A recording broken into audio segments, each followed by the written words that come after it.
The scramble for the right energy mix has certainly been one to focus on, right, Karen? I mean, it's certainly that scramble that we saw happening as Russia invaded Ukraine as well. Those conversations have been happening for quite some time, but now it seems like things have certainly been sprung into action. And you're quite correct. When one takes a look at some of the other measures that have been put in place, some of the other deals that have even been put in place very recently, Europe creating a hydrogen corridor as well, which Enagas is a significant part of called the H2 Med. And I mean, that is set to become very massive. I mean, it's set to be part, it's an agreement between Spain, France, Portugal, and later to be joined in then by Germany. That is said to also be a significant deal in all of this. So let's unpack that and just this energy transition a little bit more. And as you said a little bit earlier, how Europe prepares for the next winter then. The Enagas CEO also joining us now. That's Arturo Gonzalo joining us now.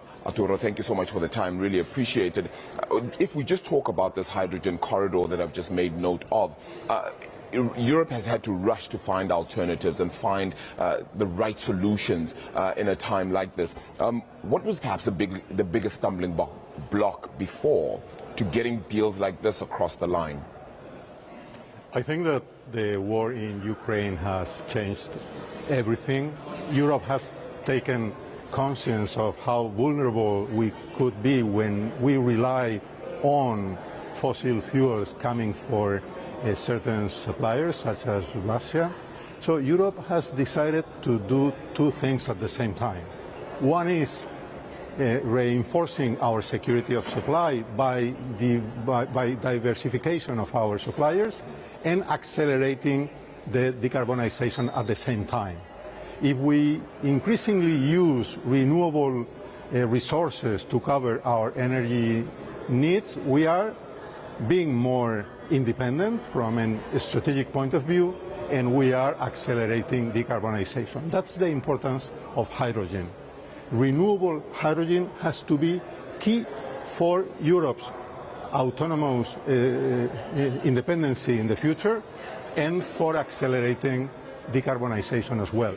Europe has seen the urgency of building a hydrogen economy in the continent, and that's why these mega projects that were not so easy to be approved before now have become a priority for the European Commission and for the member states as well. How much scalability is there in hydrogen projects? And that just means how many nations can we sort of cover with hydrogen projects, perhaps reaching their full potential? It's true that we are going to projects with an unprecedented scale.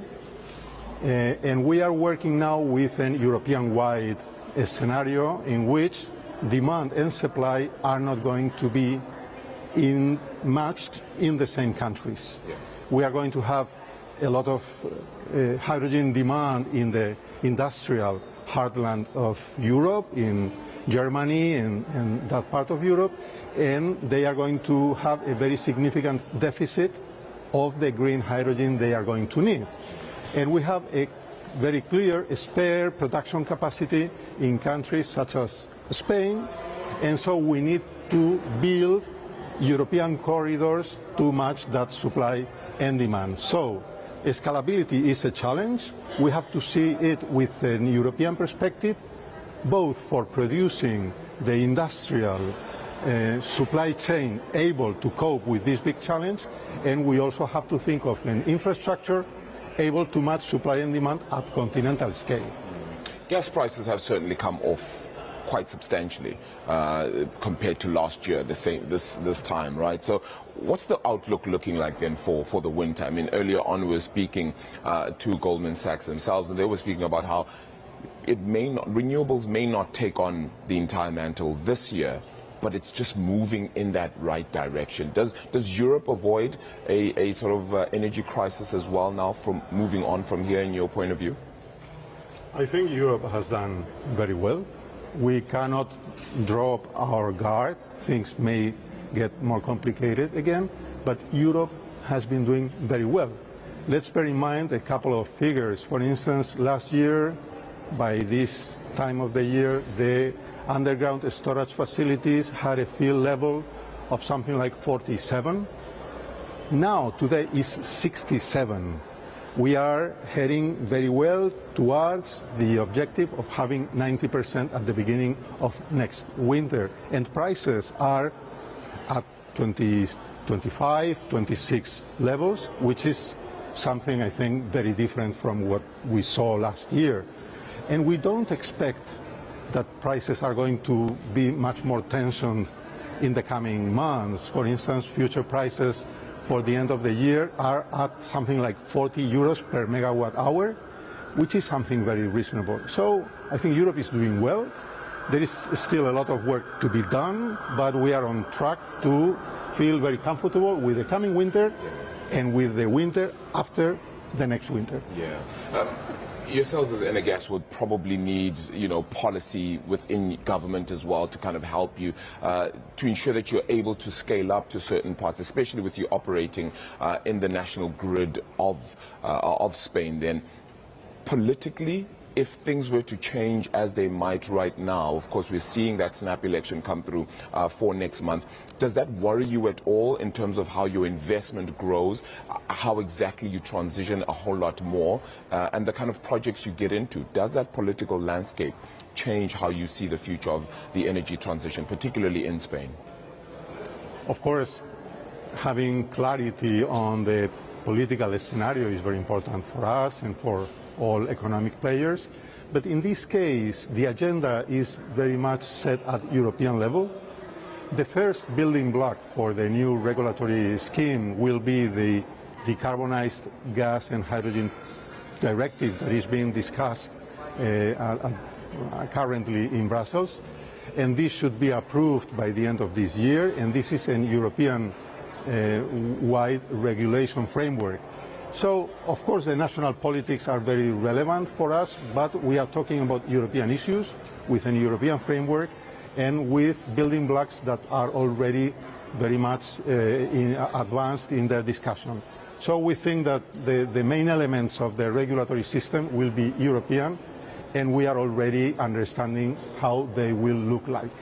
If you're getting sufficient support, how much more investment then needs to be put in to perhaps your own gas projects then right now in order to get to the level where you might feel you're happy in how much you're putting out to not just Spain, but possibly all of Europe as well?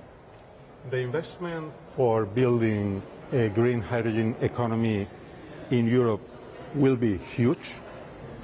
There are some estimates pointing out to a figure around 100 billion euros just for infrastructures, for hydrogen infrastructures. In the case of Spain, we are talking about very significant figures as well. For instance, what we call the Spanish hydrogen backbone, the main hydrogen transportation pipelines would have a cost of around 4.9 billion. The H2Med corridor with the two interconnections between Portugal and Spain and France would have a capex of around 2.5. But Arabile, bear in mind this figure, taking into account the discount we have paid in Spain in the gas price compared to TTF, because of having a robust LNG infrastructure, the discount has been 10 billion euros last year. So when we talk about infrastructure, the investment is very profitable if it helps you to face the future efficiently and with security of supply. So the costs are very relevant, but the benefits are going to be huge as well. Yeah, so the benefits kind of paying as well for itself, and in this case, also getting that discount certainly helps. Arturo, thank you so much for the time. Really, really appreciate it then as well. Arturo Gonzalo is the CEO then of Enagas, of course, playing in that Spanish national grid as well as the hydrogen space then. Very significant as an alternative that we're trying to find, of course, in and around Europe as those energy needs continue to be looked at. The Goldman Sachs Utilities Conference is kicking off in just a moment or two then as well. So the continued conversations are the ones we're going to be looking at and asking ourselves exactly how much more needs to be done at a time like this. Jeff?